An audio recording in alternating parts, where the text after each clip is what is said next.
verse 1, verse 2, verse 3 of chapter 16.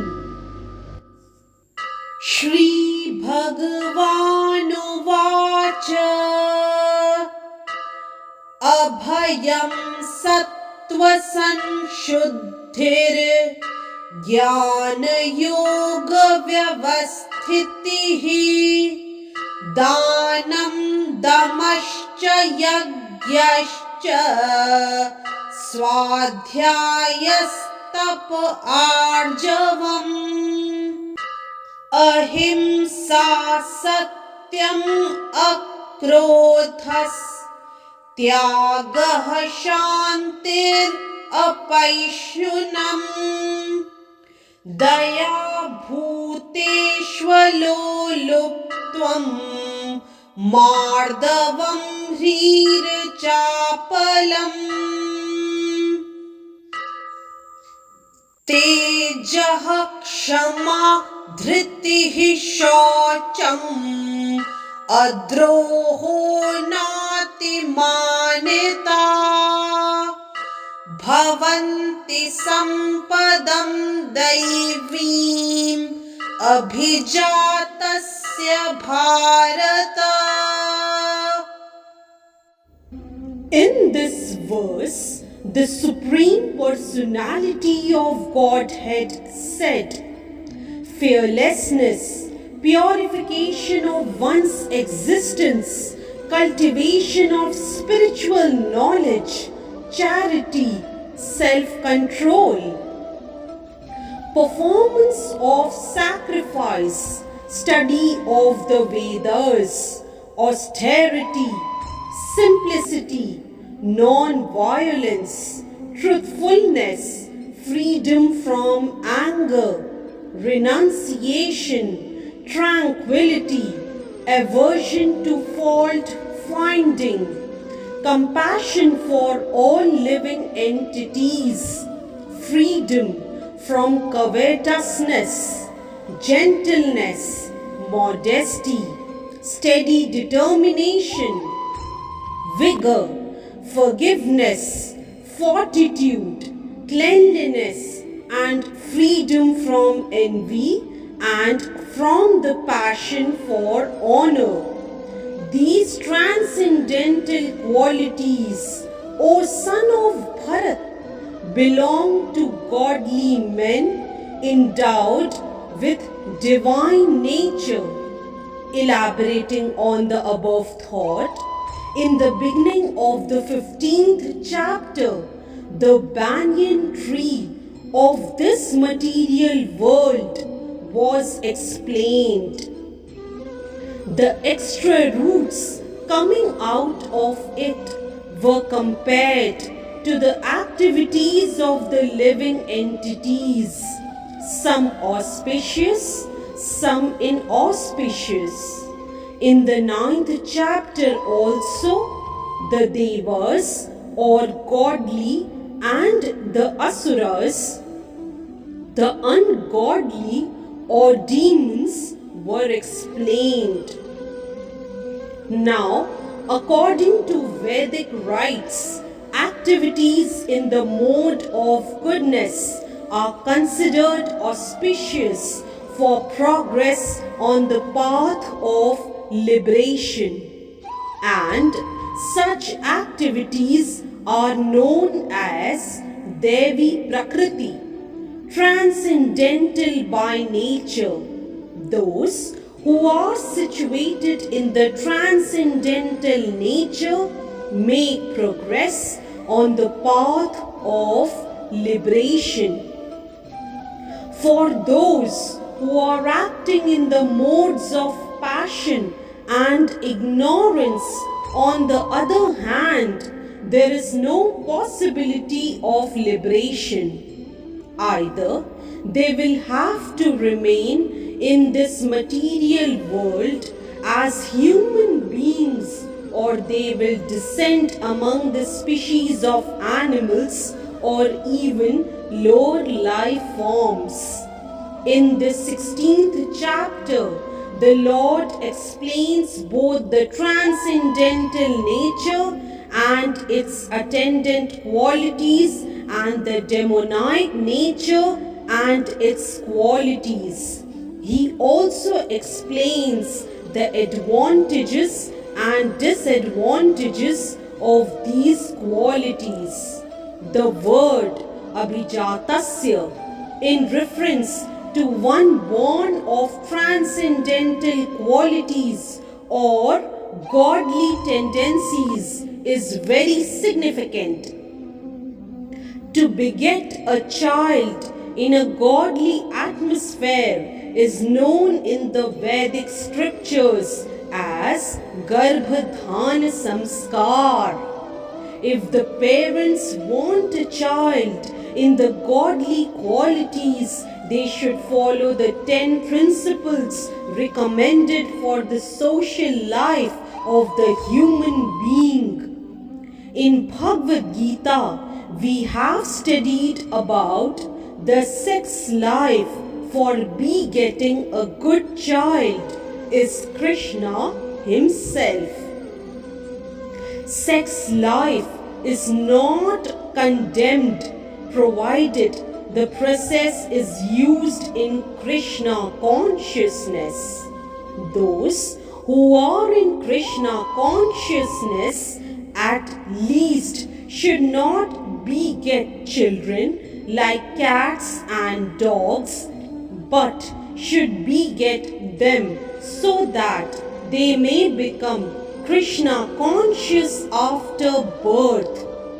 That should be the advantage of children born of a father and mother absorbed in Krishna consciousness. The social institution known as Varnashram Dharma, the institution dividing society into 4 divisions of social life and 4 occupational divisions or castes, is not meant to divide human society according to birth. Such divisions are in terms of educational qualifications. They are to keep the society in a state of peace and prosperity.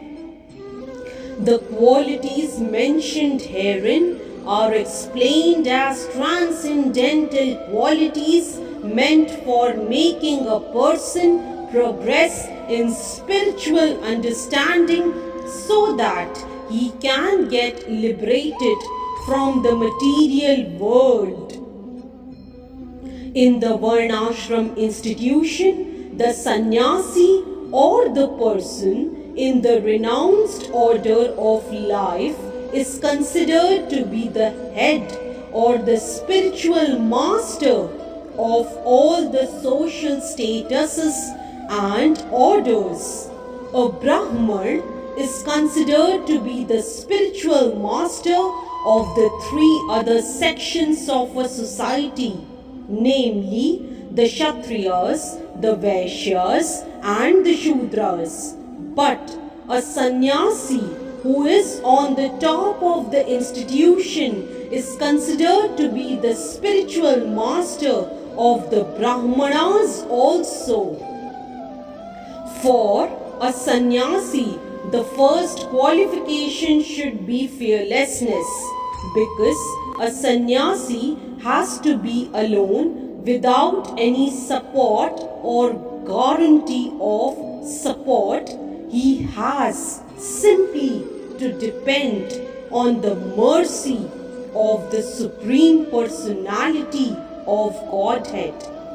If one thinks, after I leave my connections, who will protect me? He should not accept the renounced order of life. One must be fully convinced that Krishna or the Supreme Personality of Godhead in his localized aspect as Paramatma is always within, that he is seeing everything and he always knows what one intends to do. One must thus have firm conviction that Krishna as Paramatma will take care of a soul surrendered to him. I shall never be alone, one should think, even if I live in the darkest regions of a forest. I shall be accompanied by Krishna and he will give me all protection. That conviction is called abhayam, fearlessness. This state of mind is necessary for a person in the renounced order of life. Then he has to purify his existence. There are so many rules and regulations to be followed in the renounced order of life. Most important of all, a sannyasi is strictly forbidden to have any intimate relationship with a woman. He is even forbidden to talk with a woman in a secluded place. Lord Chaitanya was an ideal sannyasi, and when he was at Puri, his feminine devotees could not even come near to offer their respects. They were advised to bow down from a distant place. This is not a sign of hatred for women as a class, but it is a stricture imposed on the sannyasi not to have close connections with women. One has to follow the rules and regulations of a particular status of life in order to purify his existence. For a sannyasi, intimate relations with women and possession of wealth for sense gratification are strictly forbidden. The ideal sannyasi was Lord Chaitanya himself, and we can learn from his life that he was very strict in regards to women. Although he is considered to be the most liberal incarnation of Godhead, accepting the most fallen conditioned souls, he strictly followed the rules and regulations of the sannyas order of life in connection with association with women. One of his personal associates, namely Chota Haridas, was associated with Lord Chaitanya along with his other confidential personal associates. But somehow or other, this Chota Haridas looked lustily on a young woman, and Lord Chaitanya was so strict that he at once rejected him from the society of his personal associates. Lord Chaitanya said, "For a sannyasi or anyone who is aspiring to get out of the clutches of material nature and trying to elevate himself to the spiritual nature and go back home, back to Godhead, for him looking toward material possessions and women for sense gratification, not even enjoying them, but just looking towards them with such a propensity is so condemned that he had better commit suicide before experiencing such illicit desires." So these are the processes for purification. The next item is Jnana Yoga Vyavasthiti. Being engaged in the cultivation of knowledge. Sannyasi life is meant for distributing knowledge to the householders and others who have forgotten their real life of spiritual advancement. A sannyasi is supposed to beg from door to door for his livelihood, but this does not mean that he is a beggar. Humility is also one of the qualifications of a transcendentally situated person, and out of sheer humility, the sannyasi goes from door to door, not exactly for the purpose of begging, but to see the householders and awaken them to Krishna consciousness. This is the duty of a sannyasi. If he is actually advanced and so ordered by his spiritual master, he should preach Krishna consciousness with logic and understanding. And if one is not so advanced, he should not accept the renounced order of life. But even if one has accepted the renounced order of life without sufficient knowledge, he should engage himself fully in hearing from a bona fide spiritual master to cultivate knowledge. A sannyasi or one in the renounced order of life must be situated in fearlessness, sattva samshuddhi, purity and jnana yoga knowledge. The next item is charity. Charity is meant for the householders. The householders should earn a livelihood by an honorable means and spend 50% of their income to propagate Krishna consciousness all over the world. Thus, a householder should give in charity to institutional societies that are engaged in that way. Charity should be given to the right receiver. There are different kinds of charity. Charity in the modes of goodness, passion, and ignorance.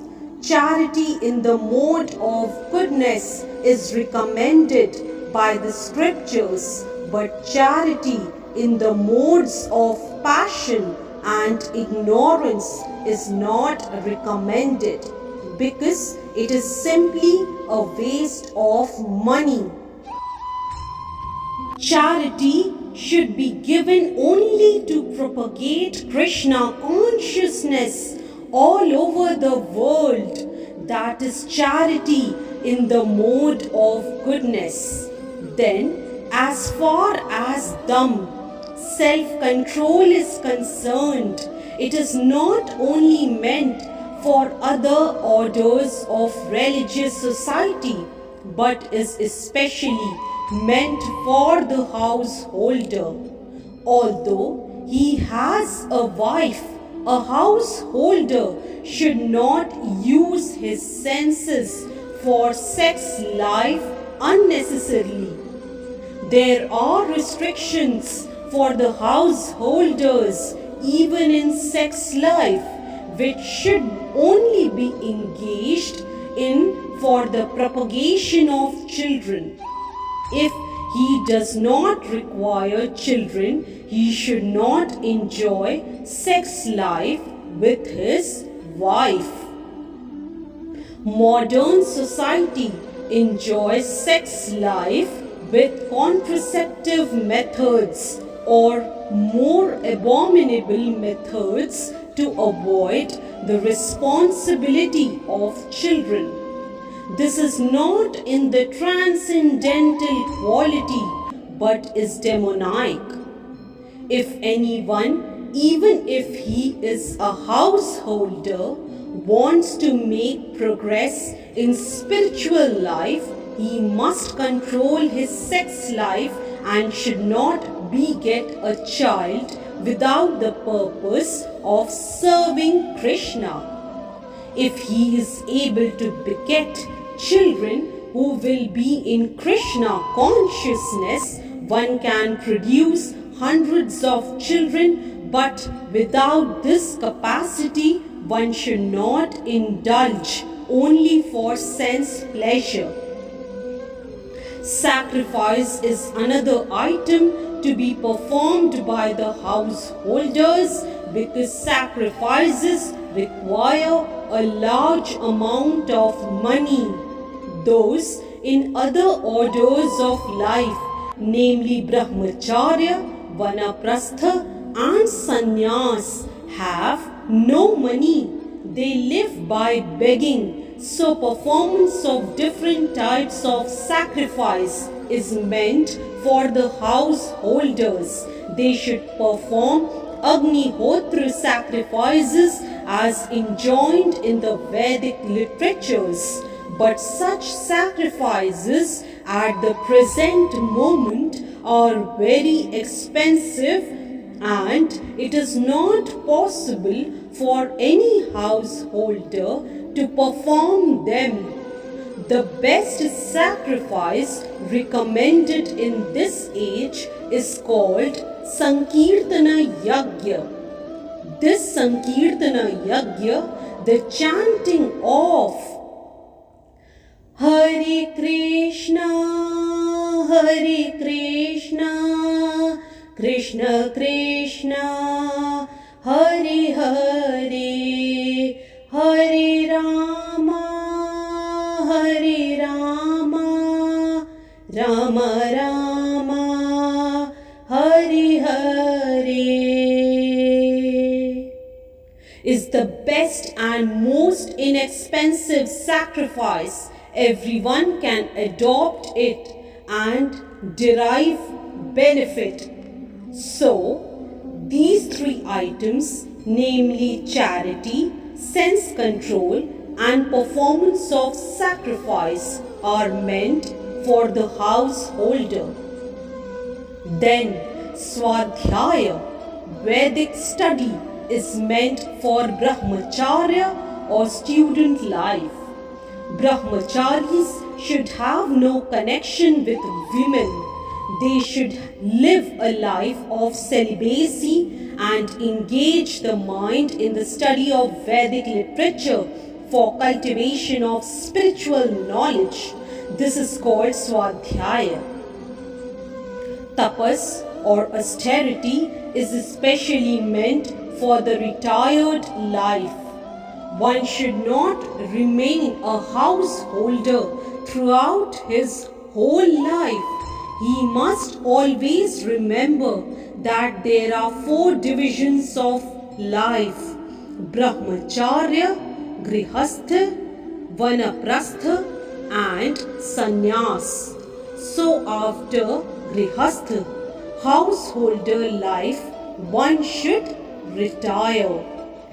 If one lives for 100 years, he should spend 25 years in student life, 25 in householder life and 25 in retired life, and remaining 25 in the renounced order of life.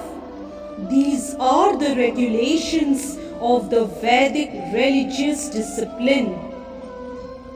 A man retired from household life must practice austerities of the body, mind and tongue.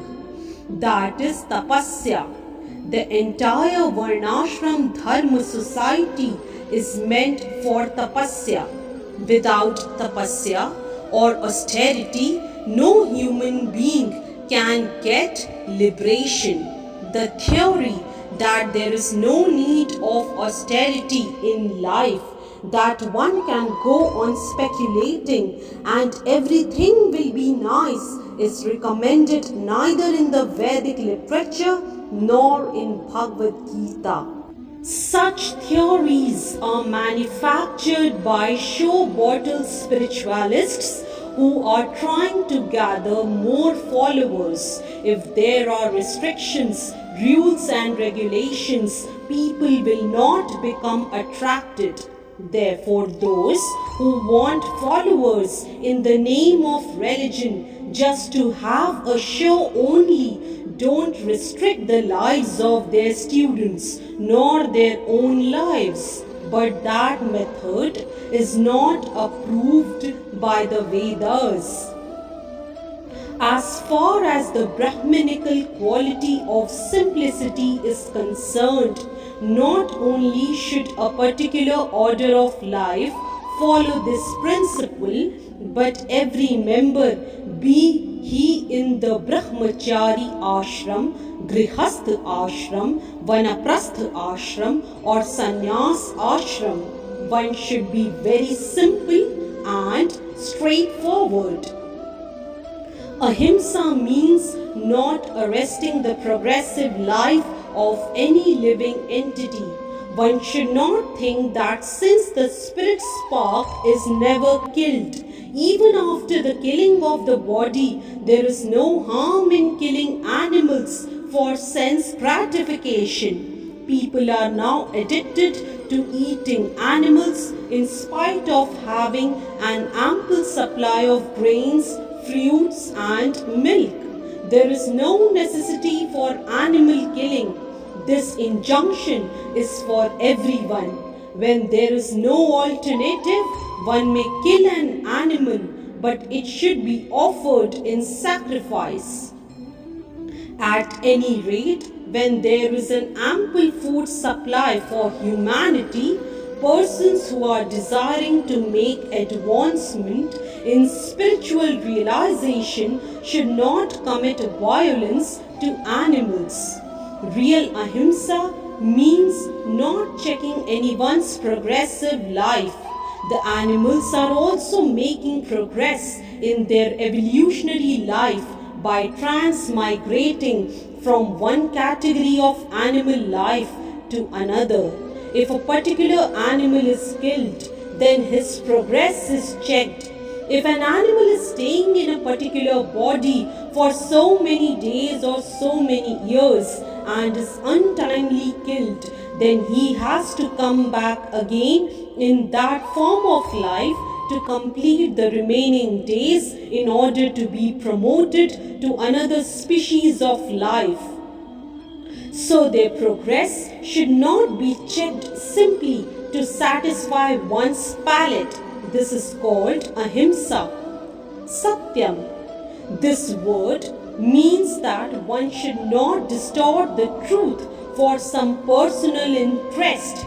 In Vedic literature, there are some difficult passages, but the meaning or the purpose should be learned from a bona fide spiritual master. That is the process for understanding the Vedas. Shruti means that one should hear from the authority. One should not construe some interpretation for his personal interest. There are so many commentaries on Bhagavad Gita that misinterpret the original text. The real import of the word should be presented, and that should be learned from a bona fide spiritual master. Akrodh means to check anger. Even if there is provocation, one should be tolerant, for one once becomes angry, his whole body becomes polluted. Anger is a product of the mode of passion and lust. So one who is transcendentally situated should check himself from anger. Apaishunam means that one should not find fault with others or correct them unnecessarily. Of course, to call a thief is not fault finding, but to call an honest person a thief is very much offensive for one who is making advancement in spiritual life. Means that one should be very modest and must not perform some act which is abominable. Achapalam, determination, means that one should not be agitated or frustrated in some attempt. There may be failure in some attempt, but one should not be sorry for that. He should make progress with patience and determination. The word Tejas used here is meant for the Kshatriyas. The Kshatriyas should be very strong always to be able to give protection to the weak. They should not pose themselves as non-violent. If violence is required, they must exhibit it. But a person who is able to curb down his enemy may under certain conditions show forgiveness. He may excuse minor offenses. Socham means cleanliness, not only in mind and body, but in one's dealings also. It is especially meant for the mercantile people who should not deal in the black market. Nati manita, not expecting honor, applies to the Shudras, the worker class, which are considered according to Vedic injunctions to be the lowest of the four classes.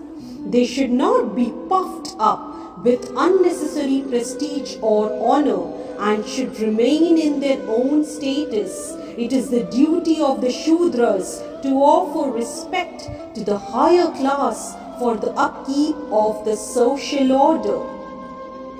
All these 26 qualifications mentioned are transcendental qualities. They should be cultivated according to the different statuses of social and occupational order. The purport is that even though material conditions are miserable, if these qualities are developed by practice by all classes of men, then gradually it is possible to rise to the highest platform of transcendental realization. Hence, verse 1, verse 2 and verse 3 of chapter 16 is explained. Hare Krishna. If you like today's video, please do like, share, subscribe and comment on the channel Mystic Faith.